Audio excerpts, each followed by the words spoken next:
Los Angeles International Airport. Terminal 3. June 14, 1972. 3:47 p.m. The fluorescent lights hum above the polished linoleum. The air smells of jet fuel, coffee, and anticipation. Bruce Lee stands near Gate 22, carrying a single leather duffel bag. He wears black slacks, a burgundy shirt with the sleeves rolled to his forearms, and sunglasses perched on his head. He's returning from Hong Kong. Exhausted. Jet-lagged. His body still adjusting to the 14-hour flight. Behind him, a crowd gathers. Not for autographs. Not yet. They're watching something else. A man. Enormous. 6 feet 5 inches tall. 283 pounds of muscle stacked onto a frame built for collision. His name is Marcus Thornhill. Defensive linebacker. Los Angeles Rams. Second team All-Pro. Known for ending careers. Known for hits that echo through stadiums like thunder. He wears a gray Rams hoodie, sleeves cut off to reveal forearms thick as railroad ties. His neck is 18 inches around. His hands could palm a basketball like a grapefruit. Thornhill leans against a support column, arms crossed, watching Lee from 20 feet away. He chuckles. Low. Deep. The sound rolls through the terminal like distant drums. That's him. Thornhill says to his companion, a younger man in a Rams cap. That's the guy everyone's talking about? The younger man nods. Nervous. Yeah, man. That's Bruce Lee. You've seen his movies, right? Thornhill shakes his head. Movies. Exactly. Choreography. Wires. Camera tricks. He pushes off the column. Walks toward Lee. Each step deliberate. Confident. The walk of a man who has never been hurt. Lee doesn't turn. But his shoulders shift. Microscopically. He senses the approach. The displacement of air. The rhythm of heavy footsteps on tile. Thornhill stops 3 feet behind him. Close enough that Lee can smell cologne mixed with airplane recycled air. Excuse me, Thornhill says. His voice carries. People turn. You're Bruce Lee, right? Lee turns. Slowly. He meets Thornhill's eyes. There's no hostility in Lee's expression. Just presence. Just awareness. Yes, Lee says. His voice is calm. Measured. Thornhill smiles. Not malicious. Just assured. I've heard a lot about you. The 1-inch punch. The kicks. All that.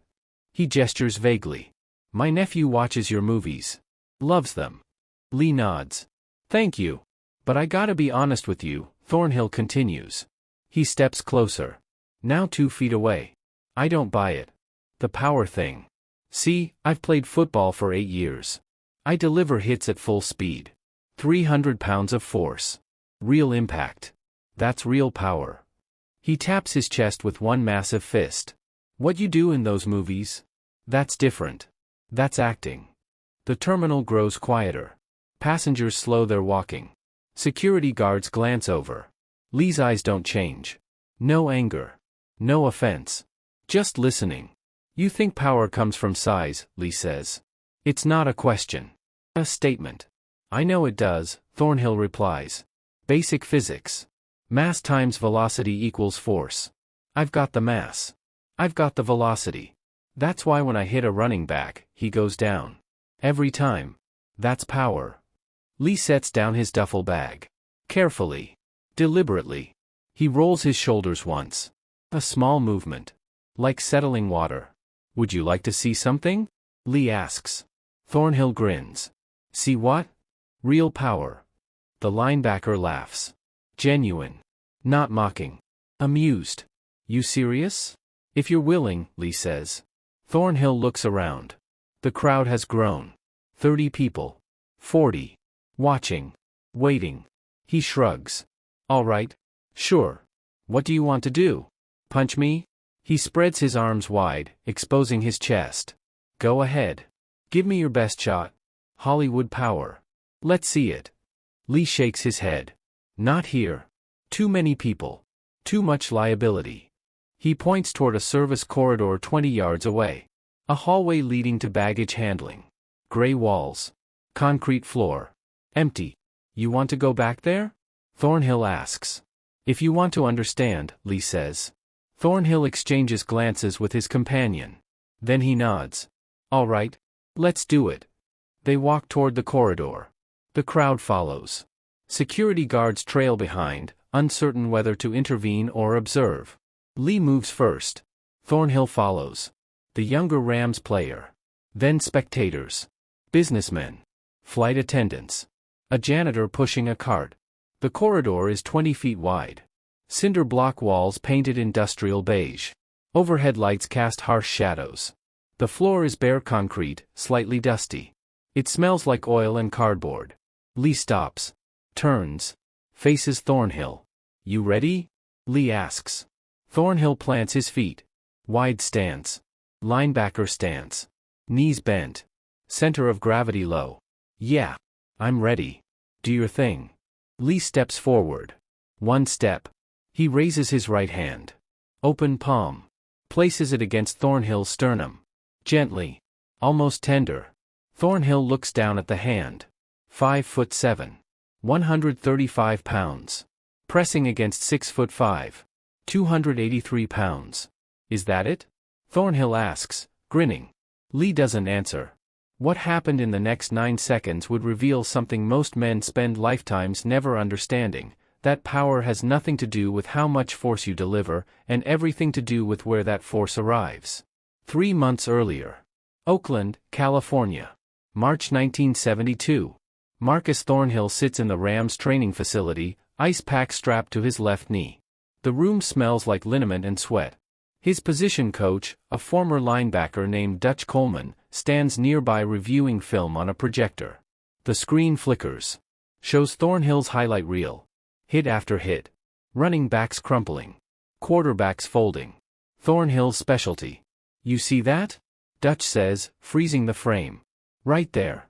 You generate force from your legs, transfer it through your hips, deliver it through your shoulder. Textbook. That's how you put someone on their back. Thornhill nods. He's heard this 1,000 times. Power equals mass times acceleration. He's lived by it. Built a career on it. In high school, he benched 415 pounds. In college, he ran a 4.7 40-yard dash at 270 pounds. Scouts called him a freak of nature. Coaches called him a weapon. But lately, something's been bothering him. 2 weeks ago, his nephew Danny came to visit. 12 years old. Obsessed with martial arts. The kid wouldn't stop talking about Bruce Lee. The movies. The speed. The philosophy. Danny kept asking, Uncle Marcus, could you beat Bruce Lee in a fight? Thornhill laughed it off. Kid, I outweigh him by 150 pounds. One hit and it's over. But Danny persisted. Bruce Lee says size doesn't matter. He says it's about efficiency. About using your opponent's energy against them. Physics doesn't lie, Thornhill told him. Bigger, stronger, faster wins. Every time. Yet the question lingered. Like a splinter he couldn't extract. Now, sitting in the training facility, Thornhill asks Dutch, you ever hear of Bruce Lee? Dutch looks up from the projector. The movie guy? Yeah. Why? You think he's legit? Or just Hollywood? Dutch considers. I saw him at a demonstration once. Long Beach. Few years back. Guy moved fast. Real fast. But in a real fight? He shrugs. Speed only gets you so far. You need power. You need to inflict damage. That requires mass. Thornhill nods. That's what he believed. What he needed to believe. But part of him wondered. Back to the airport corridor. June 14, 3:52 p.m. Lee's palm rests against Thornhill's chest. The linebacker towers over him. The crowd forms a semicircle, leaving space. 37 people watching now. A businessman in a navy suit. 2 flight attendants still in uniform. The janitor. The younger Rams player. A teenage boy with a camera around his neck. Security guards standing at the corridor entrance, radios in hand but not yet calling it in. What exactly are you going to do? Thornhill asks. His voice carries confidence, but there's something else beneath it now. Curiosity. Maybe the faintest edge of uncertainty. I'm going to push you, Lee says. Just push. With one hand. From this position. Thornhill laughs. That's it? A push? That's it. All right. Thornhill plants his feet harder. He's in full linebacker stance now. Knees bent deep. Weight distributed. Center of gravity low and back. This is the position he's used to absorb 300-pound offensive linemen charging at full speed. Go ahead. Lee adjusts his feet. Barely. A micro-shift. His right foot slides back 3 inches. His left foot rotates outward maybe 15 degrees. His hips settle. His spine straightens. His breathing slows. The crowd holds its breath. You might want to brace, Lee says softly. I am braced, Thornhill replies. Lee's eyes shift. Not to Thornhill's chest. Not to his legs. To a point 6 inches behind Thornhill's sternum. Inside his body. Through his body. As if looking at something no one else can see. The businessman in the navy suit would later tell his wife, it was like watching water become ice. 1 second he was relaxed. The next second every fiber in his body aligned toward a single purpose. The flight attendant would tell her colleague, I swear I felt the air change. Like before a thunderstorm. That pressure. The teenage boy with the camera would tell his friends, I tried to take a picture but I was shaking too much. I knew something was about to happen. Something big. Lee exhales. Slowly. Completely. Empties his lungs. Then he moves. Not forward. Not yet. First, the ground. His rear foot presses into the concrete. Not pushing. Rooting. Connecting to the earth beneath 18 inches of airport foundation. His calf flexes. The force transfers up through his knee, his femur, into his hip. His hips rotate. 45 degrees. In 0.02 seconds. Every muscle fiber from his waist to his ribcage activates simultaneously. Obliques. Latissimus dorsi. Serratus anterior. The rotation generates torque. Angular momentum. Energy coiling like a spring compressed to its limit. His shoulder drives forward. Not the shoulder muscle. The shoulder structure.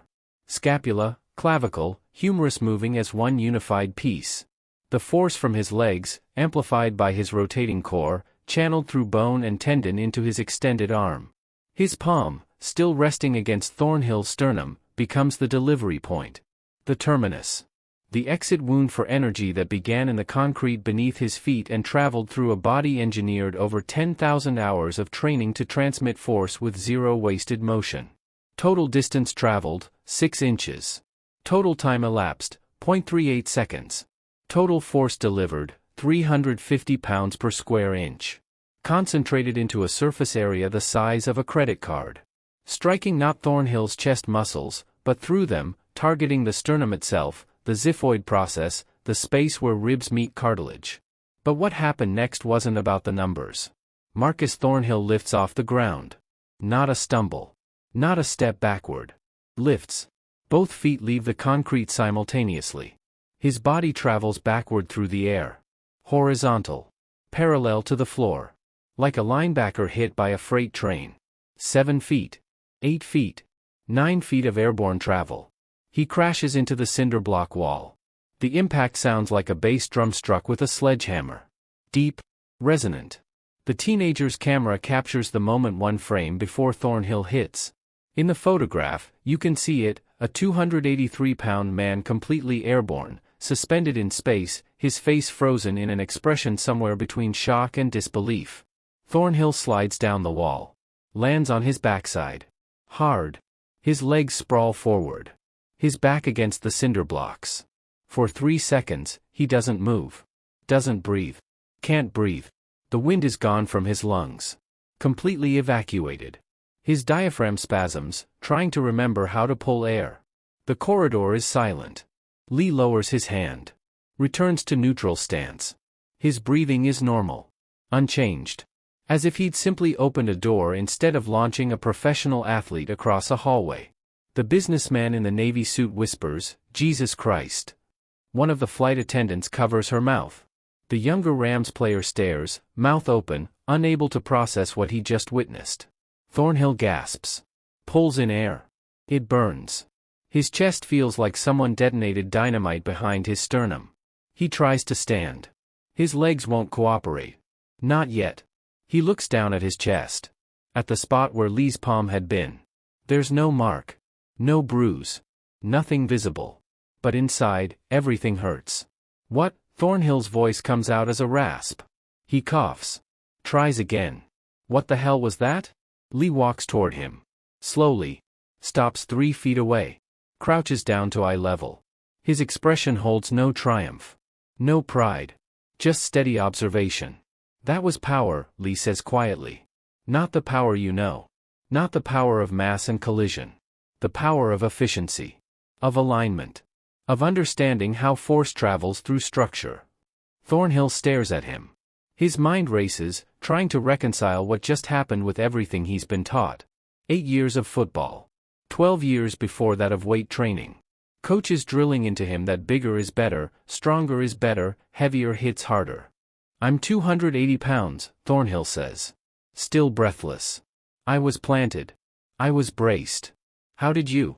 Because you were braced, Lee interrupts. You locked your structure. Made yourself rigid. Rigid structures don't absorb force. They transmit it. You became a transmission line. I didn't push your muscles. I pushed through them. Straight to your skeleton. Your bones carried the force backward because they had nowhere else to send it. Lee stands. Extends his hand. Thornhill looks at it. 5 seconds pass. Then he reaches up. Takes it. Lee pulls. Thornhill rises. Unsteady. His legs are rubber. He leans against the wall for support. When you hit someone on the field, Lee continues, you hit them with your whole body. Your mass. Your velocity. You crush them with volume. With overwhelming force. That works. But it's inefficient. You expend enormous energy. You damage your own body in the process. Every hit takes something from you. Thornhill nods. He knows this. The aches. The injuries. The cortisone shots. The ice baths. The chronic pain he doesn't talk about. What I did uses different principles, Lee says. I didn't push with my arm. My arm was just the conduit. I pushed with the ground. With my entire structure aligned in one direction. Like a whip, the handle moves a few inches. The tip breaks the sound barrier. The younger Rams player steps forward. Can you do that again? Several people in the crowd murmur agreement. They want to see it again. Confirm it wasn't a fluke. Lee shakes his head.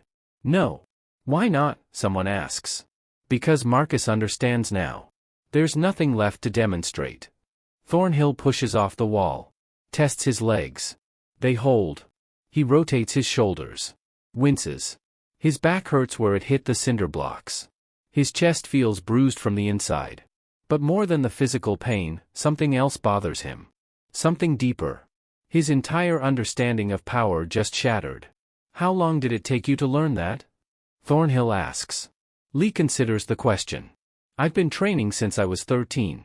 But I didn't understand this principle until 6 years ago. After a fight that went too long. That exhausted me. I realized my Wing Chun training, while effective, was inefficient. I was using too much energy. Wasting motion. So I studied. I researched. Boxing. Fencing. Western wrestling. I took what was useful. Discarded what was not. And you can teach this? I can show the principle. But understanding it? Living it? That takes time. And most people aren't willing to question what they already believe works. Thornhill looks down at his hands. Massive hands. Hands that have broken face masks. Separated shoulders. Ended careers.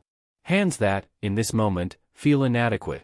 On the field, he says slowly, I'm the most dangerous man in the stadium. Everyone knows it. Quarterbacks change plays when they see me. Running backs brace for impact. But he trails off. Shakes his head. You didn't even look like you were trying. I wasn't trying to hurt you, Lee says. Only to show you. There's a difference. What if you were trying to hurt me? Lee's expression doesn't change. Then we wouldn't be having this conversation. The words land like stones in still water. The crowd shifts. Uncomfortable. The security guards exchange glances. One of them moves his hand toward his radio. But this is where everything changed. Because what Marcus Thornhill said next surprised everyone, most of all, himself. Teach me. The corridor falls silent again. Different silence this time. Not shock. Anticipation. Lee studies Thornhill's face. Searching for something. Sincerity, perhaps. Humility. The willingness to unlearn. You're serious, Lee says. Not a question. Dead serious. Thornhill straightens. His chest still aches, but he ignores it. I've spent my entire life believing power comes from size. From force. From overwhelming the opponent. You just proved me wrong in 9 seconds. If I'm wrong about that, what else am I wrong about? Lee is quiet for a moment. Then he nods once. Meet me tomorrow.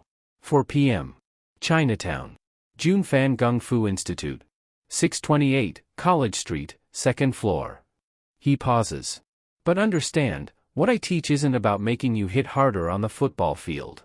It's about efficiency of motion. Economy of energy. Understanding yourself. That's what I need, Thornhill says. Because right now, I don't understand anything. Lee picks up his duffel bag. The crowd begins to disperse. Slowly. Reluctantly. People murmuring to each other, processing what they witnessed. The businessman in the navy suit approaches Lee, asks for an autograph. Lee signs his boarding pass. The flight attendants whisper excitedly. The teenager with the camera stares at his equipment, cursing himself for missing the shot. The younger Rams player helps Thornhill toward the exit. You all right, man? No, Thornhill says honestly. But I will be. They walk back through the terminal. Gate announcements echo overhead. Normal airport chaos resumes. But for Marcus Thornhill, nothing is normal anymore. Every step reminds him of the impact. The force. The impossibility of what just happened. He thinks about his nephew Danny. The kid was right. Size doesn't matter. Not the way Thornhill thought it did. The next day. June 15, 4:07 p.m. Thornhill climbs the stairs to the 2nd floor of a building in Chinatown. His chest is purple with bruising now. Deep purple spreading across his sternum like spilled ink. He didn't tell anyone. Not the team doctors. Not his coaches.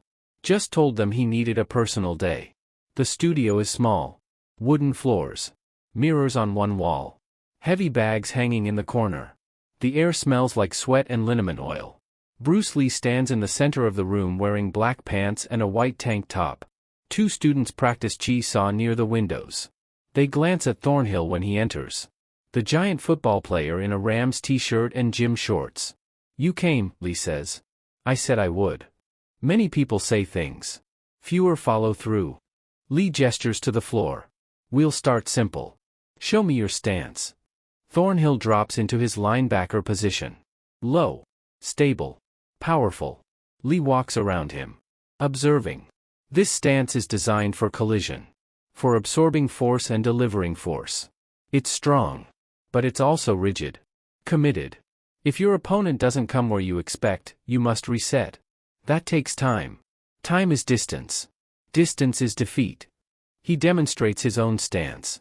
Higher. Narrower. Weight distributed differently. This stance is designed for adaptation. For response. I can move in any direction without preparation. I can defend or attack from the same position. No wasted transition. For the next hour, Lee breaks down Thornhill's understanding of movement.